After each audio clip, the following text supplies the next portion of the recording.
Lord, there's a list of things that we're going to be going through the next couple of weeks, actually. And I'll have this up as we go through there. But this is just a line of time, date, and hours, and how many days it took for beginning of the flood to the end of the flood. It's kind of interesting to look at. If you want a hard copy of this, we can get you a hard copy too. But this just kind of helps us as we go through the flow of things to see how many days it took to do certain things. And all these events are recorded in the Bible.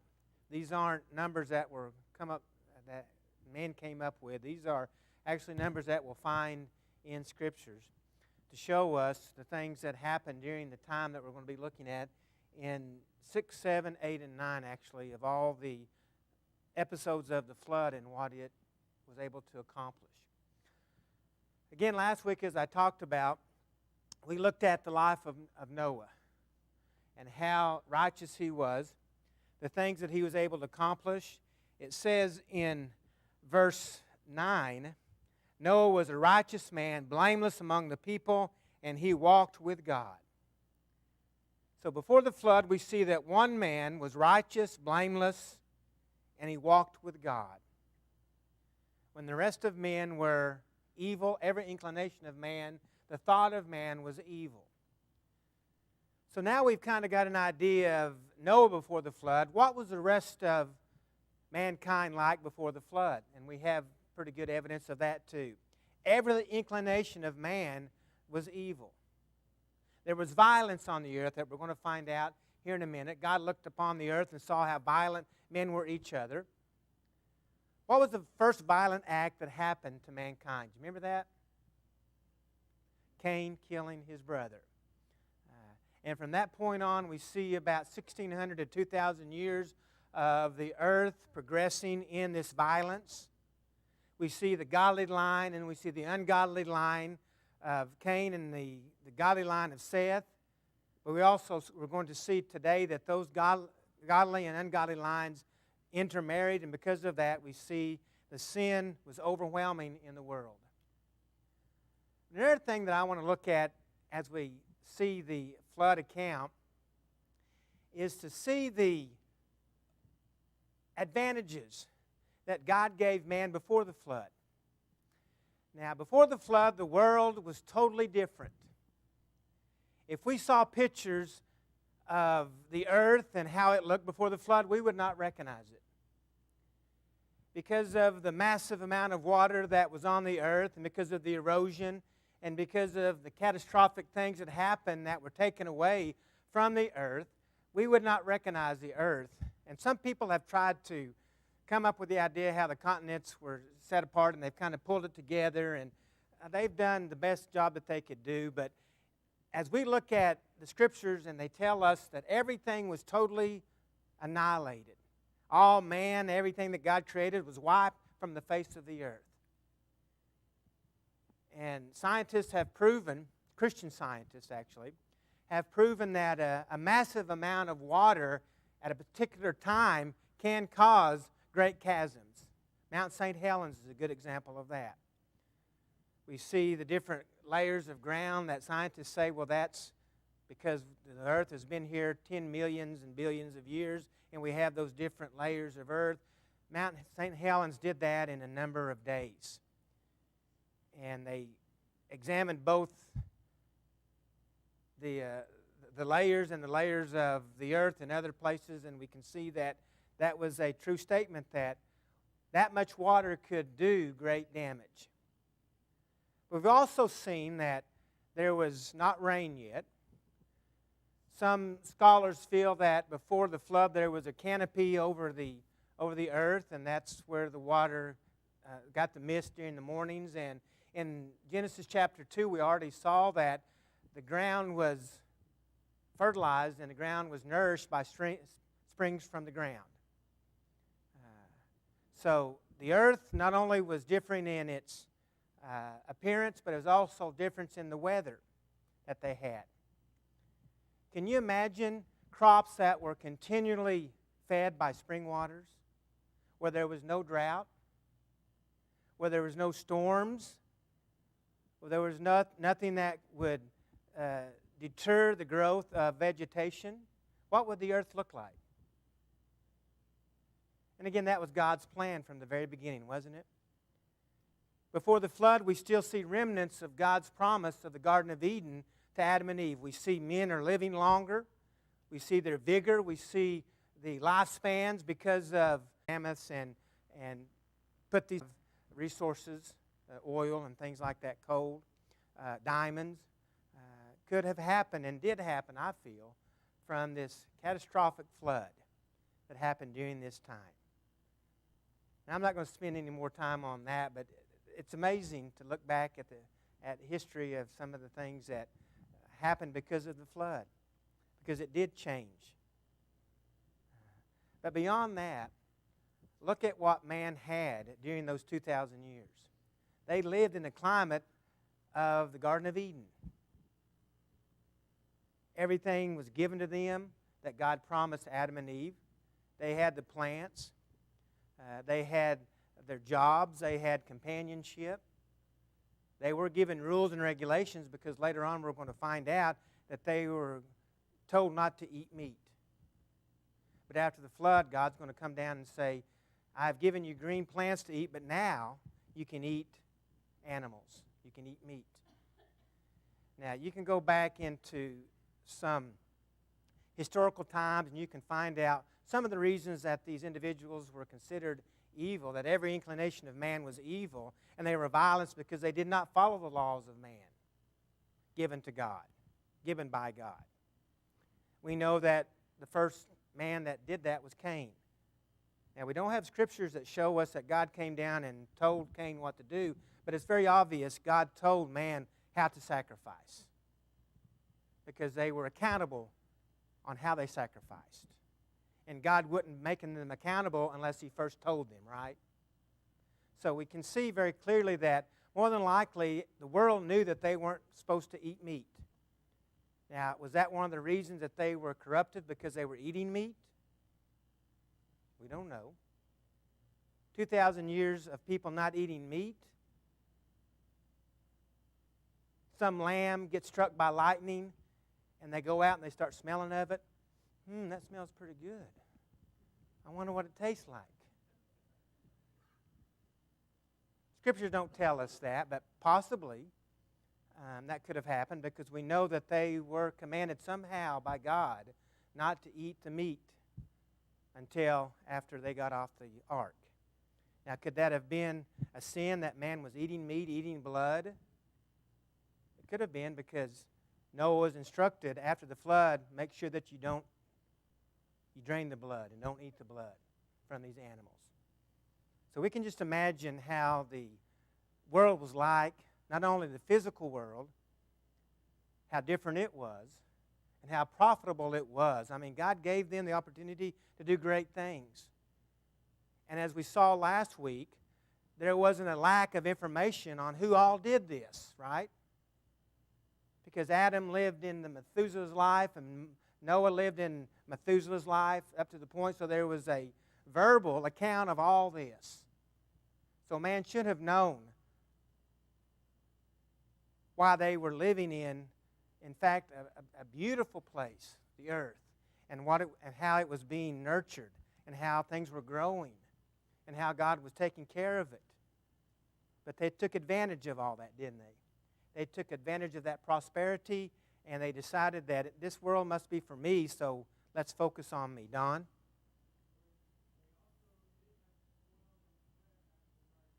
Yeah. Yeah. Yeah, no doubt about that. They did have the toil. It wasn't automatic anymore. But again, just imagine being fed from the ground as they were. They still had the toil and they still had the weeds and all that, no doubt about it. But it was totally different than the weather was today, and according to some scholars, and I feel that it makes sense as we see the earth before the flood and how it changed completely. And the wonderful things that we can see from the things that were going on. We'll come back to this, but let's go ahead and get to verse 18. Actually, we're going to start with verse 8 today. In verse 8 of Genesis chapter 6, after God looked upon the earth and saw that what he had made, he was grieved. He found one man, and his name was Noah. This is the account of Noah. He was righteous, blameless among the people of his time, and he walked with God. Noah had 3 sons, Ham, Shem, and Japheth. All right, this is the third account of generations that we find in the Bible. What was the first account of generations? Adam and Eve. What was the second account? Cain and Seth. And now we see the third account of the generations of humanity is going to be found in Noah. And this is the account that we'll find that will start after the flood, replenishing the earth. Noah found himself, no doubt, in the same world that these individuals were living in, but because of his faith, God counted him righteous. And we talked about that last week. Every inclination of man was evil except for Noah. Noah had 3 sons, Shem, Ham, and Japheth. Now the earth was corrupt in God's sight and was full of violence. God saw how corrupt the earth had become, for all the people on earth had corrupted their ways. So God said to Noah, I am going to put an end to all people, for the earth is filled with violence because of them. I am surely going to destroy both them and the earth. Now again, God does not hold man accountable for something that he already hadn't told them what they need to do, right? Does that make sense? He's just not going to stand back and make man and say, okay, let's see if you're righteous or corrupt. He will give men regulations. He'll give them rules. We already seen that with Adam and Eve. Now again, we don't have all the particulars on what the rules of the early men were, but God must have made it known to them. For Noah to become righteous, God had to, first of all, lay down some rules and regulations for Noah to follow. That makes sense, doesn't it? So whatever these rules and regulations were that men knew, they were violating them. Because God would not hold man accountable for something that first God did not say, don't do it. So we see here that, and for some reason, they were corrupt in all their ways. Even though they were surrounded by God's creation, they knew God. We know that by the generations of Adam to Methuselah to Noah. We looked at that last week. Every inclination of man was filled with violence because of them. I am surely going to destroy them both and the earth. So there was a set of rules and regulations that we don't see here, but it was a given. So make yourselves an ark of cypress wood, make rooms in it, and coat it with pitch inside and out. This is how you are to build it. The ark is to be 450 feet long, 75 feet wide, and 45 feet high. Make a roof for it and finish the ark to within 18 inches of the top. Put a door in the side of the ark and make lower, middle, and upper decks. All right, so now we get the building of the ark. The ark that was going to save the family from this destruction. Now again, remember Noah's life before the flood, because that's going to play a big part as we go through this. Let's remember it. He was what? If you can't remember, go back up to verse 9. Noah was a man of righteousness, blameless, and he walked with God. Now this is during the time when all of man's thoughts were evil. They were doing what they wanted to do, whether it was going against God's word immorally or worshiping God with sacrifices. We know that God was displeased with Cain because of his sacrifice. So those rules and regulations were out there. He was blameless, he was righteous, and he walked with God. So now God says, I'm going to destroy the earth, and I want you to make a vessel so that you and your family can be saved. Do you think Noah believed that? Sure, he believed it. We know he believed it. Do you think he had second thoughts about it? Do you think he said, well, wait a minute, what, a boat in the middle of the desert, in the middle of where there's no water anywhere, and you want me to make this massive boat? Now, if Noah hadn't lived the way he lived, he would have said that. But Noah had lived in a land that was full of violence, that was full of evil. He had trained himself to have faith in God, even in the midst of that, everything that touched him. He was knee-deep in a world that was violent. He was knee-deep in a world that was dark. He was knee-deep in a world that was not walking with God. Now, how difficult would that be?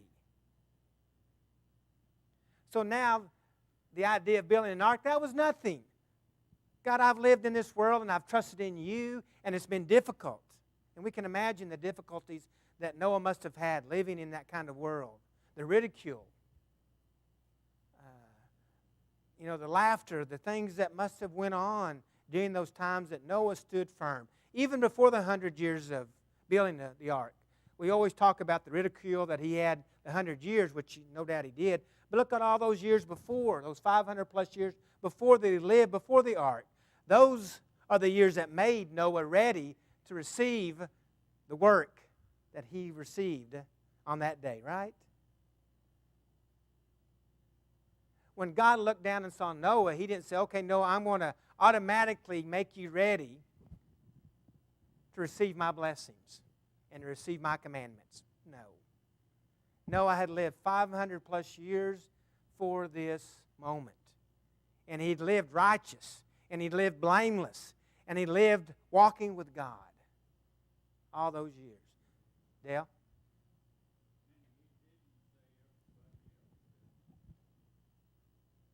Yeah, that's true.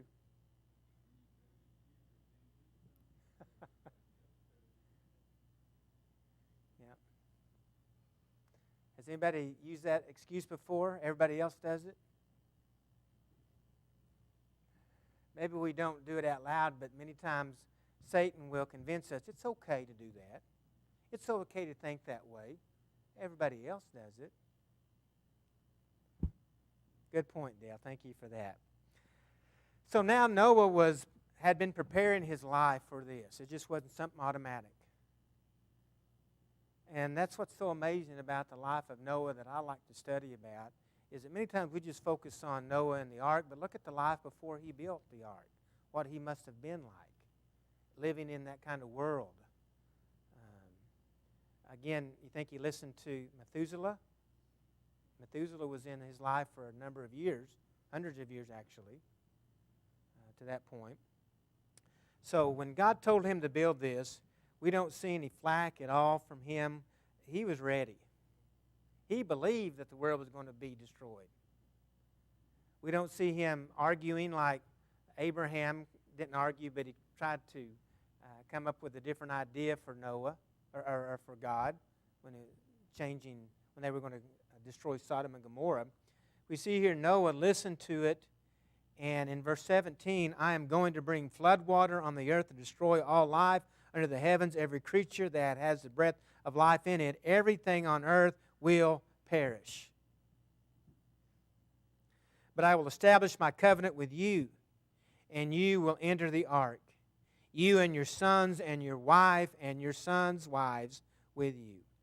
You are to bring into the ark 2 of every living creature, male and female, to keep them alive with you. 2 of every kind of bird, of every kind of animal, and of every kind of creature that moves along the ground will come to you to be kept alive. You are to take every kind of food that is to be eaten and store it away as food for you and for them. Noah did everything just as God had commanded him. Now, there's no doubt that Noah, at a young age maybe even, listening to the stories from Methuselah, listened to some stories from Adam's kinfolk, from Seth, because they were still living in that area. He caught the end of it. So he no doubt heard some stories about creation, overwhelmed by God's power of what God had done. Now, after the flood, is Noah going to have a story to tell his generation? Wow, what a story. Now, will he go ahead and add creation? We know he does. Moses will add it into all the creation account when he wrote the 5 books of the Bible. But what a story that Noah now is going to have to tell his family.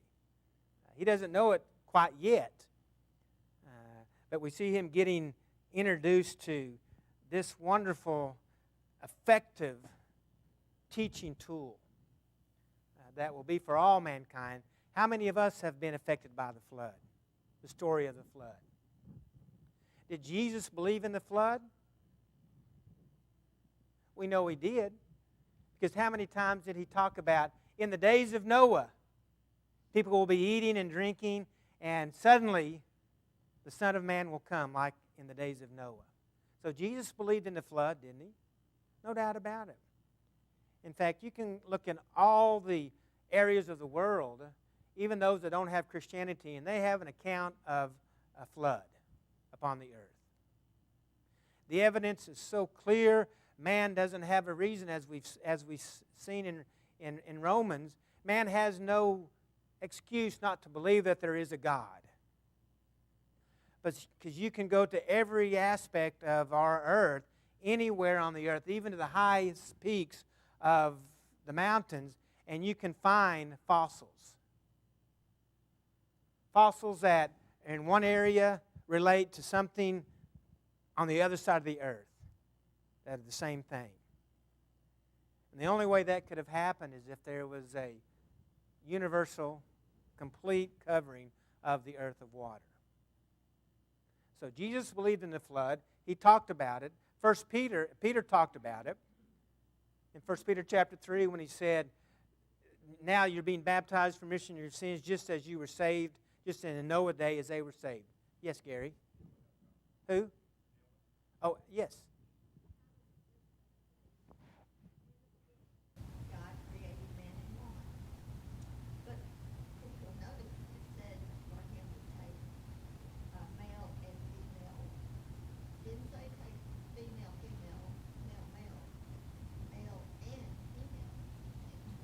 Why? For production. And I thought, these people, how can they read the Bible and not see God intended for it to be male and female? It's plain, isn't it? Any common sense person would realize that's how man was made, and that's how we grow. And that's how we multiply. Yeah. Good point. Thank you for that. All right, now I think we're up to verse 18 now. After he gives the dimensions of the flood and what's going to do it, but I will establish my covenant with you, and you will enter the ark, you and your sons and your wives, and your sons' wives with you. So, the covenant that he's talking about here is a covenant between two individuals. One individual that offers something, the other individual says, yes, I'll do that to receive what you're offering me. And as soon as I stop doing that, then what you're offering me will be cut off. That's what a covenant is. The covenant that God gave man is that I have given you life, I've given you prosperity, I've given you the opportunity to do great things. Now you must obey my will. And now he's going to make a new covenant. We don't really have, again, any account of what the first covenant was, but there was one, because we know that men were held accountable for not carrying out that covenant. The covenant that he's going to be talking about, as we all know, is the law of Moses. And then in verse 19 through 22, we have the account that was just talked about of bringing the animals for obvious reasons.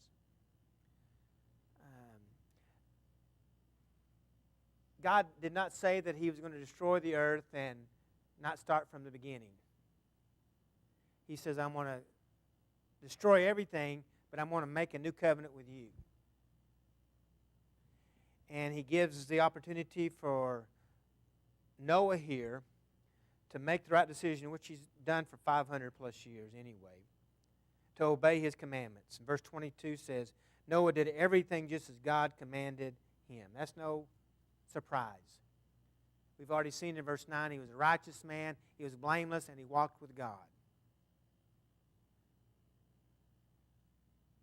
Was it a miracle that all the animals came to Noah? Again, the scriptures don't say that Noah made traps, that Noah went out and captured animals. We're going to see here in a minute, it says, and the animals came to Noah. Was that a miracle? Sure, it was a miracle. Yeah, Dale?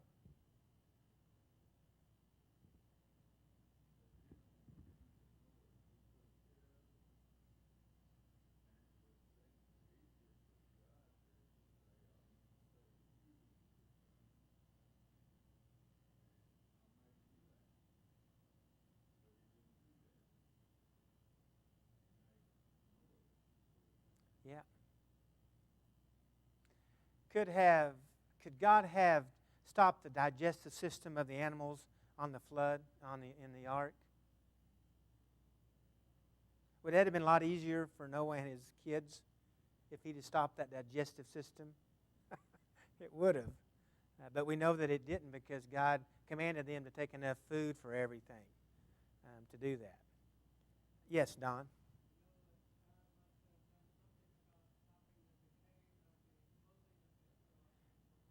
Yeah, yeah. Yeah, there's no doubt we can see throughout history that God chooses to do things, and on other times He lets the natural occurrence of life take its course. And this is one of those occasions where we see that. But verse 22, very clearly here, Noah did everything according to God's plan. All right, now in chapter 7, this goes back to just talking about that Jesus believed in the flood and that the flood was real. 2 Peter, and we looked at these a while ago. I just didn't catch up to them. Genesis 6, 9 through 10, this is the account that we've already went through. And now this is where we're at. Genesis chapter 7. After Noah was given all the commandments on what to do and how to do it, he obeyed him. Then the Lord said to Noah, "Go into the ark, you and your whole family, because I have found you righteous in this generation. Take with you 7 of every kind of clean animals, a male and its mate, and 2 of every kind of unclean animal, a male and its female, and also 7 of every kind of bird, male and female, to keep their various kinds alive throughout the earth. 7 days from now I will send rain on the earth for 40 days and 40 nights, and I will wipe out the face of the earth every living creature I have made." And Noah did all that the Lord commanded him. Now, this is the first account that we see of clean and unclean animals that's written. Now, was this something that was known before by Cain and Abel, what was clean and unclean? We're not sure. But we do know that when God told Noah to go and get these clean and unclean animals, He knew which ones to get somehow. This is the first time that we see it written in the words of God giving that clean and unclean. And we know that that plays a big part in the law of Moses that we'll be aware of as we get into Exodus. Verse 4 shows how long it's going to be when they get there. And Noah did all the Lord commanded. Noah was 600 years old when the floodwaters came on the earth, and Noah and his sons and his wives and his sons' wives entered the ark to escape the waters from the flood. Pairs of clean and unclean animals, of birds, of all the creatures that moved along the ground, male and female, came to Noah and entered the ark, and God had commanded Noah. And after the 7 days, the floodwaters came on the earth. All right, so now we have the account of after 100 years, and we'll get that in a minute, when God gave Noah the account how old he was and how old he was when the floods came, which averages up to about 100 years of him building the ark. And then the 7 days at the end of that 100 years, God said, 7 days, it's coming. So get all the animals, put them on the ark, so that after everything is destroyed, you'll be able to open up the ark, and all the animals that were on the earth before the flood will again be able to replenish. Do you think there were any animals that were left out? Any species, any animals? Well, besides fish. Is there anything you think God left out?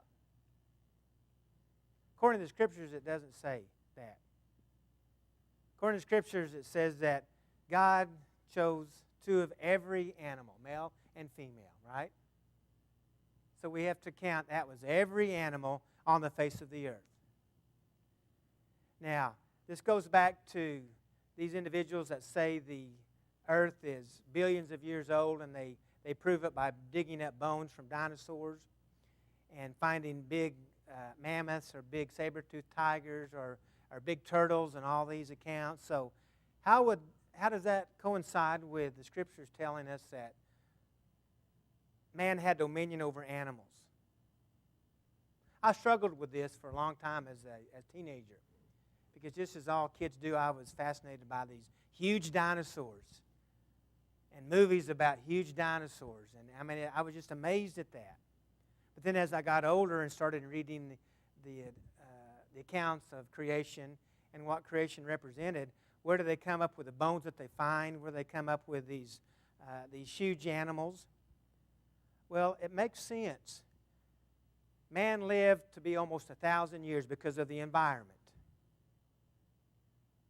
Animals also lived a longer period of time. And as long as an animal lives, they will get bigger. Mankind won't, but animals do. So you can imagine animals that lived in a longer amount of time because the atmosphere was different. The climate was totally different than it is today. Animals would become much bigger. And we would have bigger elephants. We would have bigger tigers. We would have bigger lizards. We would have bigger, you name it. And when the flood came, all these big animals, where would they be at? Now again, you might say, well, why didn't Noah bring those big animals on the ark? Well, Noah wasn't a dummy. God sent those animals that weren't that big. He sent animals that were littler to get on the ark. Is that a possibility? It is. Because there is proof that they have found bones, and they have, skeletons of individual animals that look like, well, maybe there were these huge tyrannosauruses running around, and man was fleeing from them. But again, the Scriptures tell us that doesn't coincide. Man had dominion over animals. And oh, by the way, we're not going to get to it today, but when we see after the creation, God's going to say, not only can you eat meat, but He's also going to say, now animals will be afraid of you. So what does that tell us? Before the flood, the animals weren't afraid of us? Pardon? I don't know. But we're going to read next week, and you can read ahead if you want to, and I think that's in chapter 9, when Noah came off the ark and God made a new covenant, and He says, now you can eat meat, but don't eat meat that's strangled. And all the animals now will be afraid of you.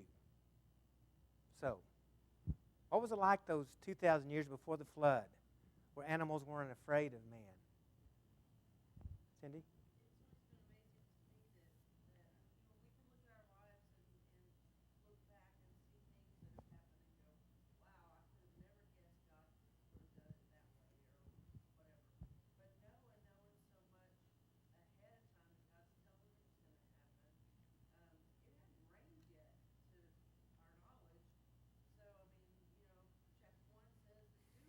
Mm-hmm.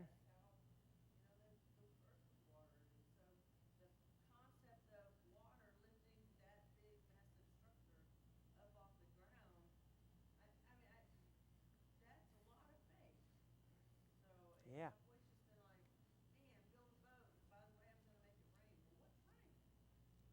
Yeah. It's amazing. And it just gets better as we go along. I mean, you'll see the workings of God. That's what's so important for us to go back and look at these stories that we've known from probably an infancy, most of us, to see how much we can learn from this. Things that many times we just walk over and leave and are overwhelmed by it, but we miss some of the things that will help us grow. All right, next week we'll again start with the ark. Be around verse 17 again, in verse 7, chapter 7 we'll start. Let's bow for a word of prayer, and we'll continue with our service this morning. Dear Heavenly Father, we come to the close of this class just thanking you for giving us the accurate story of the flood, and to help us be overwhelmed at the love that you have for humanity, that you saved this family so that mankind could carry on. We thank you for the example of Noah and the faith that he had in you, how he was blameless and righteous and he walked with you, and how we as individuals also must strive to have these characteristics in our lives also, so that we can be pleasing to you, so that when God gives us impossible things, that we will look at them and say, you know what, I can achieve them. We thank you for all you've done for us. In Jesus' name we pray. Amen.